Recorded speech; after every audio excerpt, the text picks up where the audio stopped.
On a humorous note, the principal designer of the Mark I, Howard Aiken of Harvard, estimated in 1947 that 6 electronic digital computers would be sufficient to satisfy the computing needs of the entire United States. IBM had commissioned this study to determine whether it should be bothered developing this new invention into one of the standard products. Up until then, computers were one-of-a-kind items built by special arrangement. Aiken's prediction wasn't actually so bad, as there were very few institutions, principally the government and military, that could afford the cost of what was called a computer in 1947. He just didn't foresee the microelectronic revolution, which would allow something like an IBM Stretch computer of 1959. Let us see the IBM Stretch in the next slide. Here's the 33-foot length IBM Stretch.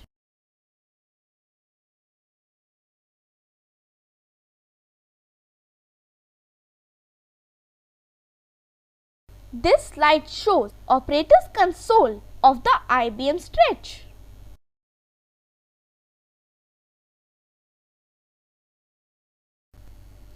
IBM Stretch of 1959 was tested by a home computer of 1976, such as this Apple I, which was sold as a do-it-yourself kit for only $600.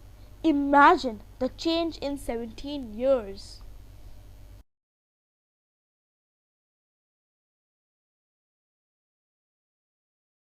Look at the jumble of wiring in this picture. Computers had been incredibly expensive because they required so much hand assembly, such as the wiring seen in this CDC 7600, which is an early mainframe computer.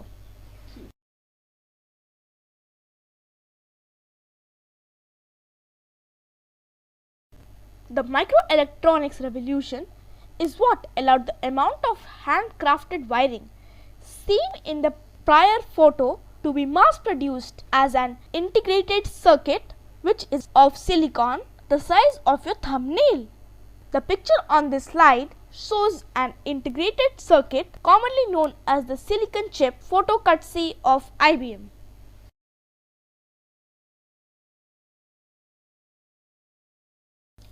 The primary advantage of an integrated circuit is not that the transistors are minuscule, but rather that millions of transistors can be created and interconnected in a mass production process.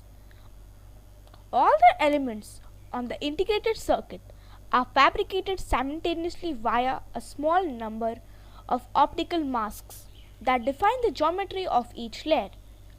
This speeds up the process of fabricating the computer and hence reduces its cost, just as Gutenberg's printing press sped up the fabrication of books and thereby made them affordable to all.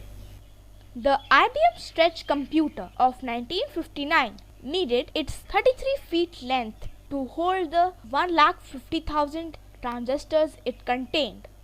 These transistors were tremendously smaller than the vacuum tubes they replaced, but they were still individual elements requiring individual assembly. By the early 1980s, these many transistors could be simultaneously fabricated on an integrated circuit. Today's Pentium 4 microprocessor contains 4 crore 20 lakh transistors in the same thumbnail size piece of silicon. It's humorous to remember that in between the Stretch machine, which could be called a mainframe today, the Apple I, a desktop computer, there was an entire industry segment referred to as mini computers, such as the following PDP-12 computer of 1969.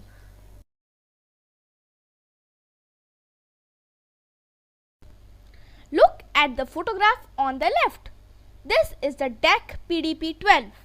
Does this computer look to be a mini computer in today's context? But let us get ahead of our story.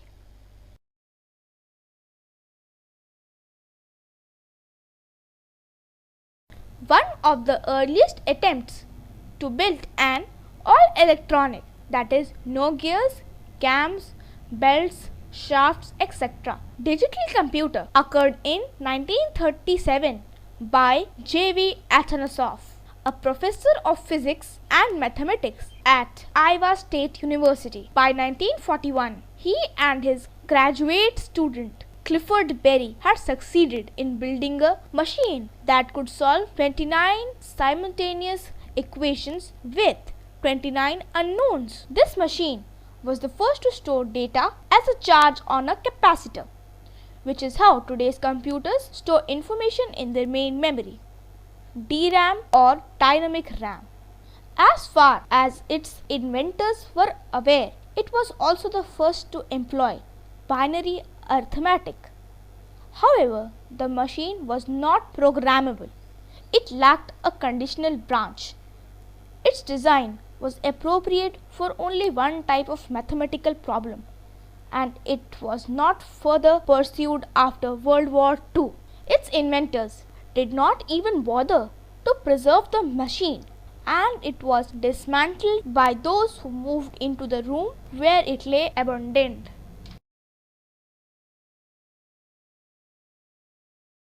This is the picture of the huge-looking Atanasoff-Berry computer.